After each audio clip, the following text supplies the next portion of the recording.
সিটের সমঝোতার কথা আপনারা বলছিলেন যে সিটের সমঝোতা বা 2-3টা সিটের জন্য কোনো জোটে যাবে না এনসিপি, সেই অবস্থানে গেল। এনসিপি তার অবস্থানেই আছে এবং এনসিপির সাথে আমরা একটা বৃহত্তর ঐক্য করেছি বাংলাদেশের বর্তমান প্রেক্ষাপট অনুযায়ী, এবং যেটা মূলত নির্বাচনকে কেন্দ্র করে। ফলে নির্বাচনকে কেন্দ্র করেই আমাদের এই যাত্রাটা থাকবে, কিন্তু এনসিপি তার লক্ষ্য আদর্শ অনুযায়ী কাজ করবে, অন্য দলগুলো তার লক্ষ্য আদর্শ অনুযায়ী কাজ করবে।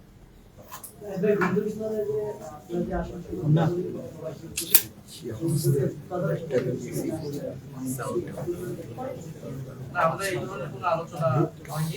আমরা আপাতত নির্বাচনী সমঝোতা এতটুকুই উপনীত হয়েছে এবং এই আলোচনাগুলো পরবর্তীতে। আপনারা জুলাই সনদের পক্ষে হ্যাঁ ভোটের পক্ষে কাজ করবেন, কিন্তু এখনো জুলাই সনদে সিগনেচার করেন নাই, বিষয়টা কি আপনি কি পরিষ্কার করে বলবেন? জুলাই সনদের যেই বিষয়বস্তু ছিল সেই বিষয়বস্তুর সাথে কিন্তু আমরা পূর্ণাঙ্গভাবে ঐক্যমত পোষণ করেছি এবং সেটার পক্ষে আমরাই সবচেয়ে দৃঢ় অবস্থা সবসময় জানিয়েছি। কিন্তু আমরা সেই সময় বলেছিলাম যে জুলাই সনদ আদেশ যেটা হয়েছে সেই আদেশ ছাড়া আমরা এই স্বাক্ষর করতে পারবো না, এবং যে আদেশ হয়েছে সেই আদেশে নিয়ে কিন্তু আমাদের অনেকগুলো সমালোচনা ছিল। ফলে এখন কিন্তু জুলাই সনদে আমাদের স্বাক্ষর করা না করা এটার জন্য কোনো কিছু আটকাবে না, কারণ আদেশ হয়েছে এবং সেটা গণভোটে যাবে। ফলে গণভোটের পক্ষে আমরা সমর্থন জানিয়েছি এবং জুলাই সনদের পক্ষে আমরা সমর্থন জানিয়েছি।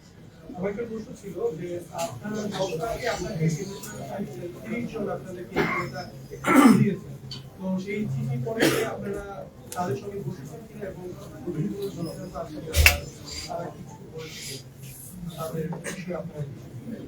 আমাদের এখানে যেকোনো সিদ্ধান্তের ক্ষেত্রে দ্বিমত থাকতে পারে, বিরোধিতা থাকতে পারে, সেটা তো আমি পরিষ্কার করলাম।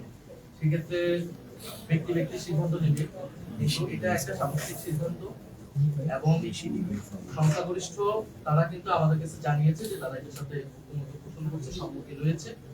যারা বিরোধিতা করছে তাদের সাথে আমরা কথা বলবো, তাদেরকে আমরা চেষ্টা করবো তারা এই সিদ্ধান্তে।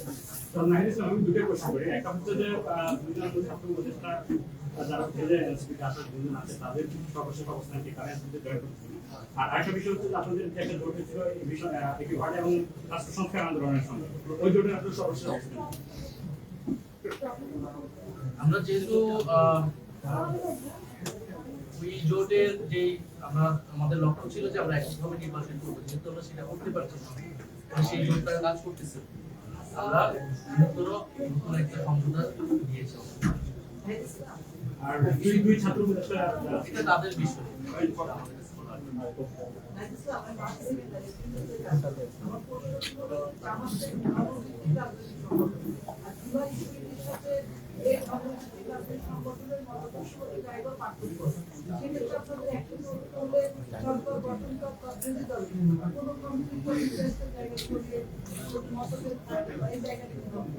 এটা পরিষ্কার করেছে আমাদের ন্যূনতম কিছু বিষয় ঐক্যমত রয়েছে, এটা সামগ্রিক বিষয়ে কোনো ঐক্য বা আদর্শিক ঐক্য হয়নি। এটা একটা নির্বাচনী সমঝোতা, ন্যূনতম এই বিষয়গুলোতে আমরা ঐক্যমত পোষণ করেছি। আমরা নির্বাচনী ধন্যবাদ।